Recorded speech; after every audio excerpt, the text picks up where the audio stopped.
Marian Harkin. Thank you, Lascan Corla. Minister, I want to ask you about, I know you've already partly answered this to Donna Colery, but I want a further update on whatever progress is being made in the paid claim for pay parity by TUS and RSS supervisors. Minister, this is going on a long time and people feel they're being stonewalled, and the fact that there's 2 priority questions on it this morning gives you an indication of how important we think it is. Thank you, Lascan Corla, and thank you, Deputy. I would again like to acknowledge the important role that RSS and TUS supervisors play in supporting delivery of key services to local communities across the country and in providing valuable opportunities to participants. I can assure the Deputy that my department is also very conscious of the vital role of supervisors within these work programmes. While RSS and TUS supervisors are employees of the individual implementing bodies, and neither department nor the state is the employer of this group of workers, officials in my department continue to hold meetings with representative associations to discuss employment-related matters. In 2023, all supervisors employed in our employment programmes received a 5% pay increase. My department officials have been engaging with the union and employing companies' representatives in relation to a claim seeking pay parity for TUS and RSS supervisors with CE supervisors. As I said in my earlier reply on this matter, there is a difference in the supervisor roles, specifically CE supervisors having a key role in drawing up and supervising individual participant learning and development plans. We would expect that these differences in scope should be reflected in the service fees paid to the service providers. As a consequence, my department, as funder of these schemes and the Department of Public Expenditure, NDP Delivery and Reform, are considering the complexities involved in addressing this issue. My officials will continue to liaise with the representative groups in relation to this matter. As already outlined, I wish to assure the Deputy that my department values the work undertaken by all supervisors and the great contribution they provide to all participants and communities throughout the state. Thank you. Thank you, Minister. You just said there that there's a difference in scope in the work being done.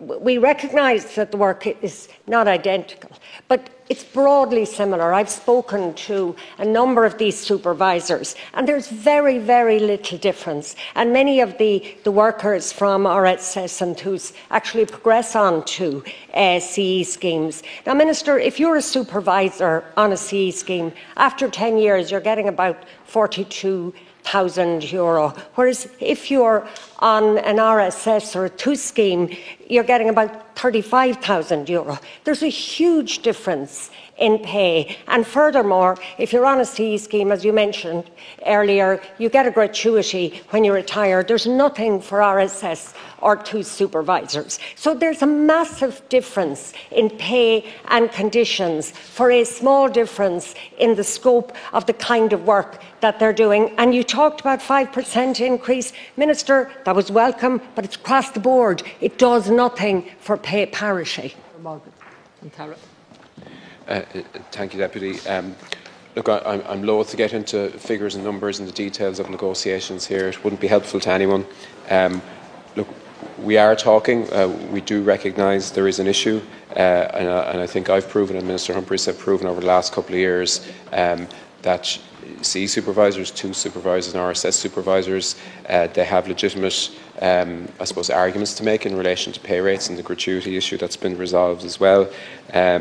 I certainly don't want to be seen to be stonewalling. I think, to be honest, I think I've certainly tried to keep an open door in relation to any issues around pay parity, and certainly my officials have as well. And look, I don't and can't go into too much detail in terms of what's going on, but look, talks are ongoing.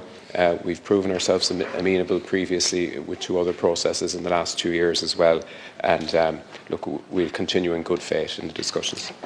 Well, thank you for that, Minister. I'm glad to hear you continue in good faith, but you don't want to speak about figures. I understand that, but that's the reality of people's pay packets. That's what's in their back pocket at the end of a week or the end of a month, and that's why I'm asking these questions, and other people are as well. Minister, you will be aware there were a number of very successful public meetings that were being held earlier this year. There was one in Athenry and one in Castlebar, and there was one scheduled for Sligo, and that was put off in order that these tripartite talks could take place. But it does seem, Minister, and I'm willing to accept your bona fides on this, but it still seems that there's a blockage, there's something holding up progress, and at this point the RSS and 2 supervisors do feel that they're being stonewalled, not perhaps by you, Minister, but by the system. And as far as they're concerned, the system is the system. So I'm asking, please, that you would make every effort to move this as quickly as possible. Thank you. Minister, to conclude.